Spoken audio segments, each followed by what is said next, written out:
ఎక్కువ ఉష్ణోగ్రత వద్ద అల్యూమినియం ఫాయిల్ నుంచి కొన్ని భాగాలు ఆహారంలోకి లీక్ అయ్యే అవకాశం ఉంది. ఇది ముఖ్యంగా ఆమ్ల, ఉప్పు కలిగిన ఆహారంతో ఎక్కువగా జరుగుతుంది.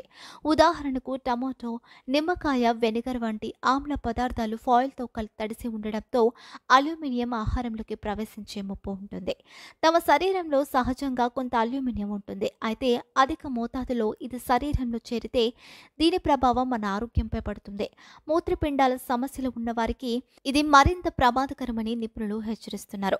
కొన్ని పరిశోధనల ప్రకారం అధిక అల్యూమినియం తీసుకోవడం అల్జీమర్స్, ఎముకల బలహీనత, నరాల సమస్యలకు దారితీస్తుందని సూచిస్తున్నాయి. అయితే దీనిపై ఇంకా పూర్తి స్థాయిలో పరిశోధనలు జరగాల్సి ఉంది.